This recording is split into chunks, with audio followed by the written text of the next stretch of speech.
అందరికీ నమస్తే, నేను మీ Tirupati. Congress party social media utter flop అయిపోయింది. ఒకానొక టైంలో కాంగ్రెస్ పార్టీ ప్రతిపక్షంలో ఉన్నప్పుడు కాంగ్రెస్ పార్టీ సోషల్ మీడియా చూస్తే బీఆర్ఎస్ పార్టీ వాళ్ళకు చెమటలు పట్టేది.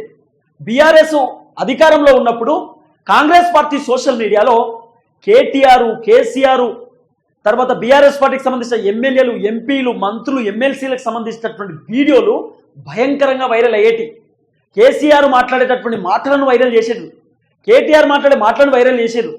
చాలామంది బీఆర్ఎస్ పార్టీకి సంబంధించిన ఎమ్మెల్యేలు వాళ్ళు చేసినటువంటి దందాలు, వాళ్ళు చేసినటువంటి కబ్జాలు, వాళ్ళు చేసినటువంటి అవినీతి మొత్తం కూడా కాంగ్రెస్ సోషల్ మీడియాలో విపరీతంగా వైరల్ చేశారు. కానీ ఇప్పుడు కాంగ్రెస్ సోషల్ మీడియాని చూస్తుంటే ఇంత అధ్వానమా, ఇంత ఘోరమా, ఇంత దారుణమా? అంటే ప్రతిపక్షంలో ఉన్నప్పుడు ఉన్నంత ఇంట్రెస్ట్ అధికారంలో ఉన్నప్పుడు రాదా? అధికారంలో ఉన్నప్పుడు కళ్ళు నెత్తికెక్కుతాయా? లేకపోతే అధికారంలో ఉన్నప్పుడు సోషల్ మీడియా, గీషల్ మీడియా ఎందుకు, ఏమైనా ఉంటే సంపాదించుకుందాం, ఏమైనా ఉంటే పైసలు కావాలా, జేబు నింపుకుందాం అనేటటువంటి ఆలోచనలో ఏమైనా ఉన్నారా? బీఆర్ఎస్ పార్టీ సోషల్ మీడియా దెబ్బకు రేవంత్ రెడ్డి దుకాణం బంద్ అయ్యేటటువంటి కార్యక్రమం కనబడుతున్నది. కేటీఆర్ దాదాపు కొన్ని వందల కోట్లతోటి సోషల్ మీడియాని ఏర్పాటు చేసుకున్నాడు. కేటీఆర్ గతంలోనే చెప్పిండు, ఆయన ఒక ప్రెస్ మీట్ పెట్టి, మేము ప్రజలకు మంచి చేసినాం, సంక్షేమ పథకాలు అందించినాం, ఐటీ డెవలప్మెంట్ చేసినాం, కేసీఆర్ అనేకమైన అభివృద్ధి కార్యక్రమాలు చేసిండు, ఇవన్నీ చేయకుండా మేము యూట్యూబ్ ఛానల్ పెడితే గెలిచేటోళ్ళం. ఎందుకంటే రేవంత్ రెడ్డి గెలిచింది యూట్యూబ్ ఛానల్ వల్ల కాబట్టి మేము కూడా యూట్యూబ్ ఛానల్ పెడితే అద్భుతంగా ఉంటుండే అని చెప్పి కేటీఆర్ చెప్పిండు. కేటీఆర్ చెప్పినట్టుగానే దాదాపు 12 కొత్త యూట్యూబ్ ఛానల్ ఇప్పుడు మళ్ళీ పుట్టుకొస్తున్నాయి. సుమారు ఇప్పటిదాకా కేటీఆర్ దగ్గర ఆయన 52 కొత్త యూట్యూబ్ ఛానల్ పెట్టించిండు. ఆ 52 యూట్యూబ్ ఛానల్ మొత్తం కూడా బీఆర్ఎస్ పార్టీకి భజన కొట్టేటటువంటి ఛానల్. ఆ ఛానల్ అన్ని కూడా బంజారా హిల్స్లో, తర్వాత హైటెక్ సిటీలో, సికింద్రాబాద్లో, నందీనగర్లో, జూబ్లీ హిల్స్లో ఉంటాయి. మొత్తం అవన్నీ కూడా నాకు తెలిసి ఒక్కొక్క ఆఫీసు TV9ను మించిపోతుంది. TV9ను మించిపోయేటటువంటి ఆఫీసులు ఉన్నాయి కేటీఆర్ పెట్టించినటువంటి ఛానళ్ళు.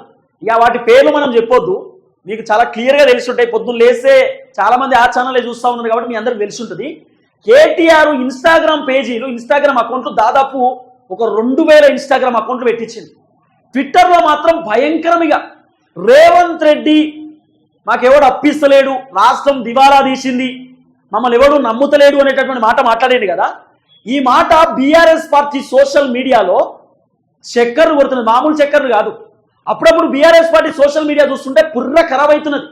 ఏంద్రా నాయన ఈ సోషల్ మీడియా, ఈ కథేంద్రా నాయన, దేశంలోనే ఇంత అధికంగా సోషల్ మీడియా లేదు, దేశంలోనే ఇంత సంచలనమైన సోషల్ మీడియా లేదు అనిపిస్తున్నది. అంటే అంత భయంకరంగా సోషల్ మీడియాని రన్ చేస్తున్నారు. ఈ కాంగ్రెస్ వాళ్ళకేమో శాతం అయితే లేదు. ఎంతసేపు కాంగ్రెస్లో ఉన్నటువంటి వ్యక్తులు డబ్బులు సంపాదించుకోవాలా, పైసలు మూట కట్టుకోవాలా, తరతరాలు మొత్తం తింటే తరగనటువంటి ఆస్తిని సంపాదించుకోవాలనే ఆలోచనలో తప్ప ఆ బీఆర్ఎస్ ఓనికి కౌంటర్ ఇద్దాం, బీఆర్ఎస్ ఓనికి మినిమం ఆయన పెట్టే సోషల్ మీడియా ఫేకా రియలా అనేది చెప్దాం, ఈ ఆలోచన ఎవ్వరికి లేదు, ఎవ్వరికి లేదు. మొన్న హెచ్సియుకు సంబంధించినటువంటి వ్యవహారంలో, హైదరాబాద్ సెంట్రల్ యూనివర్సిటీకి సంబంధించిన వ్యవహారంలో కేటీఆర్కి సంబంధించిన సోషల్ మీడియా ఏఐ అనేటటువంటి ఆర్టిఫిషియల్ ఇంటెలిజెన్స్ ఉంది కదా, దాంట్లో వీడియోలు క్రియేట్ చేసి, ఫోటోలు క్రియేట్ చేసి సోషల్ మీడియాలో వైరల్ చేసారు. ఆ వైరల్ అయినటువంటి ఫోటోలు, వీడియోలు చూసి చాలామంది జనాలు ఇన్ఫ్లుయెన్స్ అయ్యి రేవంత్ రెడ్డిని పొల్లు తెచ్చారు. మామూలు తిట్లు కాదు. రేవంత్ రెడ్డి మొత్తం అడవి కూల్చేసిండు, సింహాలు చచ్చిపోయినాయి, జంతువులు చచ్చిపోయినాయి, జింకలు చచ్చిపోయినాయి, నెమళ్ళు చచ్చిపోయినాయి అని చెప్పి పొట్టు తెచ్చారు రేవంత్ రెడ్డిని. సీన్ కట్ చేస్తే దాంట్లో కొన్ని మాత్రమే వాస్తవం, కొన్ని అవాస్తవం. అన్ని ఏదో బెంగళూరులో జరిగినాయి, కర్ణాటకలో జరిగినాయి, మహారాష్ట్రలో జరిగినాయి, బీహార్లో జరిగినటువంటి, ఆ ఒడిస్సా, ఉత్తరప్రదేశ్లో జరిగినటువంటి ఘటనలన్నీ తీసుకొచ్చి సోషల్ మీడియాలో బీఆర్ఎస్ వాళ్ళు వైరల్ చేశారు. మీకు ఇంకో విషయం కూడా చెప్పాలి. ఏదో జింక చనిపోయింది, జింకలు బయటకు వచ్చి చెత్తలో తింటున్నాయి, ఇవన్నీ ఉన్నాయి కదా, ఇవన్నీ కూడా నేను కూడా పొరపాటు పడ్డా. వాస్తవానికి బీఆర్ఎస్ సోషల్ మీడియా పెట్టబట్టి నేను కూడా ఇన్ఫ్లుయెన్స్ అయ్యి నేను పొరపాటు పడ్డా. సీన్ కట్ చేస్తే తెలిసింది ఏంటంటే అవన్నీ కూడా పక్క రాష్ట్రాలలో ఎన్నో జరిగినాయట.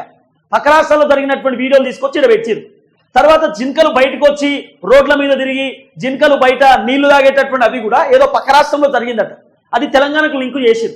అంటే తెలంగాణలో మొత్తం ఫేక్ అని చెప్పనీకి లేదు. వాళ్ళు గురగొట్టినటువంటి చెట్ల వల్ల చాలా జింకలు బయటకు వచ్చినాయి, చాలా నెమళ్ళు బయటకు వచ్చినాయి, చాలా జంతువులు బయటకు వచ్చి తిరిగినాయి. కానీ ఇంకో కొంతమంది పులులు, సింహాలు పెట్రోల్ బంకు కాడ తిరుగుతున్నాయి. అవి కూడా బీఆర్ఎస్ పార్టీ సోషల్ మీడియాలో వైరల్ అయినాయి. ఆ వైరల్ అయినటువంటి వీడియోలు తెలంగాణ వీడియోలు కాదట, అది ఎక్కడో బీహార్లో, గుజరాత్లో నడిచినటువంటి వీడియోలు.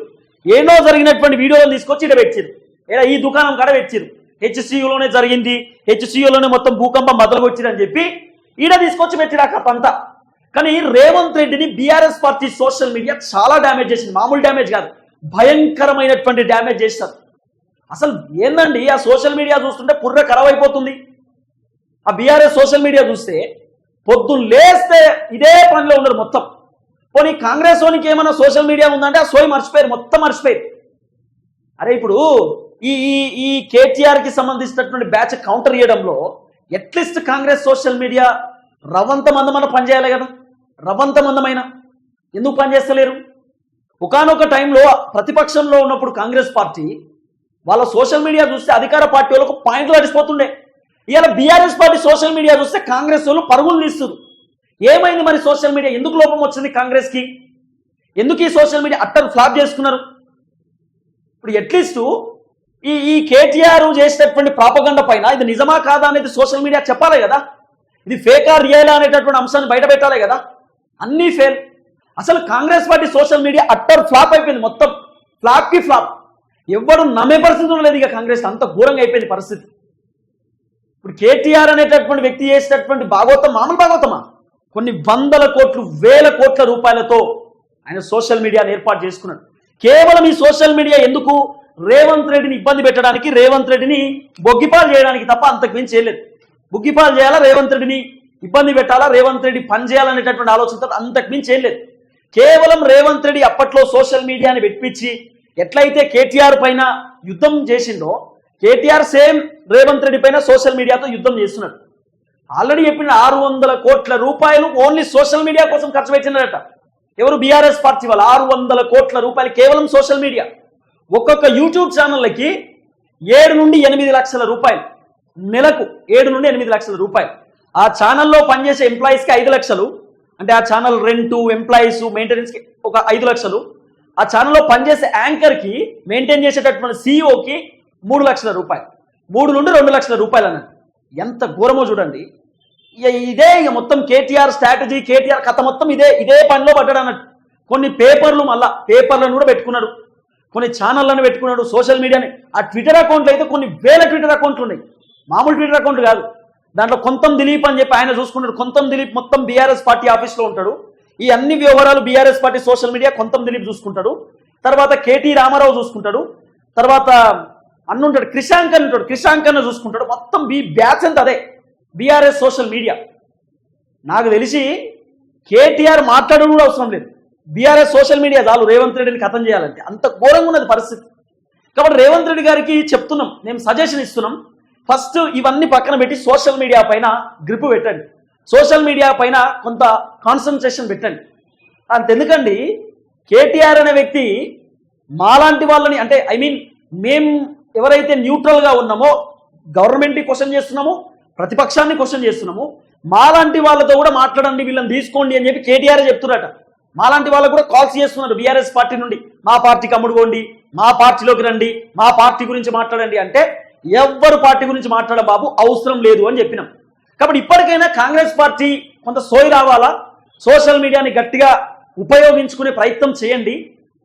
ఇన్స్టాగ్రామ్ వాడుకుంటే ఏంది? ఇన్స్టాగ్రాము, యూట్యూబ్, ఫేస్బుక్, ట్విట్టర్ ఉన్నది, తర్వాత అనేకమైనటువంటి సోషల్ మీడియా ప్లాట్ఫామ్స్ ఉన్నాయి, వాడుకోవచ్చు కదా. ఎందుకు ఇంత స్లో డౌన్ అయిపోయినారు? అసలు సోషల్ మీడియా కాంగ్రెస్ మొత్తం కూడా అట్టర్ ఫ్లాప్ అయిపోయింది. మామూలు అట్టర్ ఫ్లాప్ కాదు, భయంకరమైన అట్టర్ ఫ్లాప్ అయిపోయింది. పోనీ సోషల్ మీడియాకి ఏమైనా పైసలు వస్తలేమో అంటే కాంగ్రెస్ పార్టీ పైసలు వస్తాయి, పక్కా ఇస్తారు, కానీ ఫెయిల్. మొన్న ఎంత దారుణమైన పరిస్థితి తెలుసా? హెచ్సియుకు సంబంధించినటువంటి భూముల వ్యవహారంలో కాంగ్రెస్ వాళ్ళు ఇన్ఫ్లుయెన్సర్స్కి ఫోన్ చేసి 20,000 కొడతాం ఒక పాజిటివ్ వీడియో చేయండి, 30,000 కొడతాం ఒక పాజిటివ్ వీడియో చేయండి, 10,000 కొడతాం హెచ్సియు పైన గవర్నమెంట్కు పాజిటివ్ వీడియో చేయమని అడుక్కునే పరిస్థితి ఏంది? కాంగ్రెస్ పార్టీ అధికారంలో ఉన్నది, మంచి మంచి జమ్ము క్యాండిడేట్స్ని తీసుకొని సోషల్ మీడియాని గట్టిగా ప్రచారం చేపించవచ్చు, సోషల్ మీడియాను విస్తృతంగా ముందుకు తీసుకోపోవచ్చు. రేవంత్ రెడ్డి అప్పుడప్పుడు కేటీఆర్కి కౌంటర్ ఇస్తాడు, రేవంత్ రెడ్డి కేసీఆర్కి కౌంటర్ ఇస్తాడు, అప్పుడప్పుడు రేవంత్ రెడ్డి ఎమోషన్గా మాట్లాడతాడు.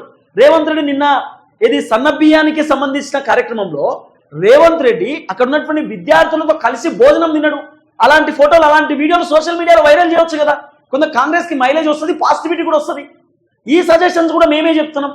ఇవి కూడా పాటించకపోతే ఎందుకు ఇంకా కాంగ్రెస్ సోషల్ మీడియా? ఆ కేటీఆర్ రేవంత్ రెడ్డిని తిట్టుడుతోటే బీఆర్ఎస్ బ్యాక్గ్రౌండ్ మ్యూజిక్ పెట్టి ఒకటే గుద్దుడు సోషల్ మీడియాలో.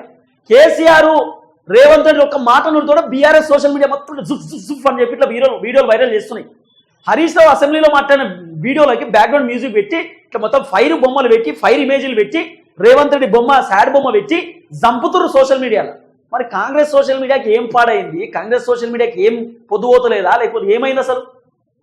అరే ఇంత అద్భుతంగా ఉన్నటువంటి సోషల్ మీడియాని అనవసరంగా ఖరాబ్ చేసుకున్నారు. ఒకనొక టైంలో కాంగ్రెస్ సోషల్ మీడియా చూస్తే కడుపు నిండేది, అబ్బా బాగానే పనిచేస్తున్నారు అబ్బా అని చెప్పి. ఇప్పుడు కడుపు కాదు, కాంగ్రెస్ సోషల్ మీడియా చూస్తే అయిపోయింది ఇలా పని అనిపిస్తుంది, అయిపోయింది. ఇప్పుడు లీడర్లు మాట్లాడేది ఎప్పుడు చూస్తలేడండి. బాత్రూంలో పోయి కూడా ఫోన్లే చూస్తారు. వాష్రూమ్ వచ్చినప్పుడు బాత్రూంలో పోయి బాత్రూంలో టైంపాస్ కాకపోతే ఫోన్ ఓపెన్ చేసి సోషల్ మీడియా చూస్తారు, ఇన్స్టాగ్రామ్ రీల్స్ స్క్రోల్ చేస్తారు. అందుకే బీఆర్ఎస్ వాడు సోషల్ మీడియాని గట్టిగా వాడుకుంటున్నాడు. బీఆర్ఎస్ వాడు సోషల్ మీడియా వల్లనే కాంగ్రెస్ పైన ఇంత వ్యతిరేకత వచ్చింది, భయంకరమైన వ్యతిరేకత. ఈ సోషల్ మీడియా కనుక బీఆర్ఎస్ వానికి లేకపోతే కాంగ్రెస్కు పాజిటివిటీ ఉంటుండే. ఇప్పుడు ఈ కాంగ్రెస్ పార్టీ సోషల్ మీడియాని ఇప్పటికైనా వాడకపోతే, బీఆర్ఎస్ వానికి social media to social media counter ఇవ్వకపోతే కాంగ్రెస్ ఈ విషయంలో అట్టర్ ఫ్లాప్ అయిపోతుంది, దుకాణం బంద్ అయిపోతుంది కాంగ్రెస్ అని చెప్తున్నా. కాబట్టి ఇప్పటికన్నా ఆ పని చేయండి. ఫస్ట్ ఆ పని చేసిన తర్వాత మిగతా చూద్దాం ఏం జరగబోతుందో.